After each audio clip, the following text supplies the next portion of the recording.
அன்பார்ந்த முருக பக்தர்களே வணக்கம். நான் ஜெயமிஸ்கே கோபி. என்னுடைய பழனி பயணத்தில் நான் ஒரு விஷயத்தை முதல்ல புதிதாக துவங்கினேன். அதில் என்னோட கிட்டத்தட்ட இத்தனை வருஷம் முருக பக்தியில் நான் கேட்ட பக்தி பாடல்களிலேயே ஒரு சில பாடல்களை தேர்வு செய்து உலகம் ஃபுல்லாக இருக்கிற முருக பக்தர்களுக்கு சமர்ப்பிக்கணும் அப்படின்னு சொல்லி முதல் 2 பாடல்கள் நான் பதிவு பண்ணியிருந்தேன். ஒரு தரம் சரவணபவானும் அதுக்கப்புறம் அகத்தியர் பாடலும்.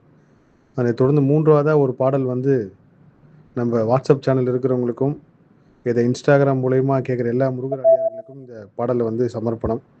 அற்புதமான ரொம்ப சக்தி நிறைந்த பாடல். இதை பாடலை கேட்கறதுக்கு நீங்கள் முருகனை தான் வழிபடணும், முருக பக்தம் இருக்கணும் கிடையாது. எந்த மதமாக இருந்தாலும், எந்த குலமாக இருந்தாலும், எந்த இடத்துல நீங்கள் பிறந்திருந்தாலும், எவ்வளோ மோசமான சூழ்நிலை இருந்தாலும், எவ்வளோ உயர்வான சூழ்நிலை இருந்தாலும் இந்த பாடல் கேளுங்க. கண்டிப்பாக நீங்கள் இருக்கிறதுலேருந்து ஒரு படி ஏற்றம் உங்களுக்கு கண்டிப்பாக இந்த இயற்கை கொடுக்கும். ஆதித்ய இருதயம் சொல்லி அதுலேயும் குறிப்பாக சூலமங்கலம் சகோதரி அவர்கள் பாடின இந்த பாடல் ரொம்ப பிரபலமானது. இதில் ஒரு பெரிய இயற்கை சக்தி இருக்குது. இந்த பாடல் வரிகளில்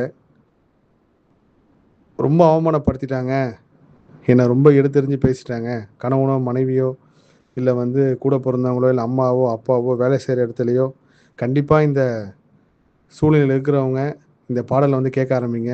தினமும் உங்களுக்கு நேரம் கிடைக்கிறப்போ கேட்க ஆரம்பிங்க. இல்லை வாரத்துக்கு ஒரு தடவை, 2 நாளுக்கு ஒரு தடவை, நீங்கள் எப்போல்லாம் இந்த பாடலை கேட்குறீங்களோ அப்போல்லாம் கண்டிப்பாக உங்களுக்கு இந்த பாடலோட வரிகள் புரியலைன்னா கூட கண்டிப்பாக அது ஒரு மிகப்பெரிய உத்வேகத்தை கொடுக்கும். அவ்வளோ சக்தி நிறைந்த இந்த பாடல். எவ்வளோ அவமானப்படுத்தினாலும் அவமானப்பட்டுருங்க. அந்த அவமானத்துலேருந்து தப்பிக்க நினைக்காதீங்க. அந்த அவமானத்துக்கு அப்புறம் ஒரு ஆனந்தமயமான வாழ்க்கை இயற்கை உங்களுக்கு கொடுக்கும். இது சத்தியம்.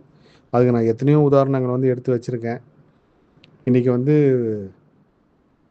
பெரிய பெரிய அரசியல் துறையில் இன்றைக்கி புதுசாக பொறுப்பு வந்தவங்க எல்லாருமே ஏதாவது ஒரு அவமானப்பட்டு சொந்த தெருலையோ இல்லை சொந்த வீட்லையோ இல்லை சொந்த குடும்பத்துலேயோ கண்டிப்பாக ஒரு பெரிய அவமானப்படுத்தியிருப்பாங்க.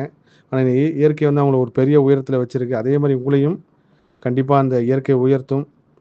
எல்லா துன்பத்தையும் அனுபவிச்சிருங்க. அதுலேருந்து தப்பிக்க நினைக்கிறது தான் ஒரு பெரிய துன்பமாக நம்மளுக்கு மாறும்.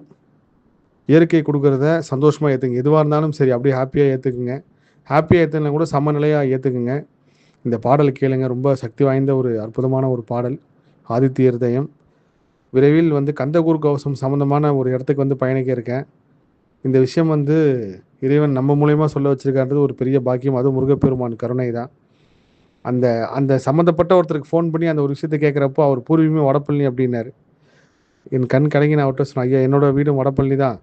நான் கிட்டத்தட்ட ஒரு 6-7 மாதமாகவே இதுக்குண்டான கேள்வியை தேடிட்டு இருந்தேன். ஆனால் உங்கள் மூலயமா பதில் கிடச்சி அந்த இடத்துக்கு உங்கள் மூலயமா நான் பயணிக்க போகிறேன் அப்படின்னு சொன்னப்போ மெய் சிலிர்த்து போனார். அவர் என்னை யாருன்னு அவருக்கு தெரியாது. நான் சொன்னேன், இந்த மாதிரி முருகர் ஆராய்ச்சியில் இந்த ஒரு விஷயத்தை தேடி வந்திருக்கேன், இதுக்கு பதில் வேணும் அப்படின்னு சொல்லிட்டு அதையும் நான் பதிவு செய்கிறேன். சூலமங்கலம் சகோதரிகள் உண்மையிலே ஒரு தெய்வ பிறவின்னு தான் சொல்லணும். ஔவையாரோட அடுத்த பிறப்பாக கண்டிப்பாக அவங்க பிறந்திருப்பாங்க. அதனால தான் இவ்வளோ பெரிய ஒரு சக்தி நிறைந்த பாடலை இயற்கை அவங்களுக்கு கொடுத்து அவங்க குரலில் பாட வச்சுருக்கு. அந்த பாடல் கேளுங்க. எல்லா புகழும் முருகனுக்கே. நன்றி.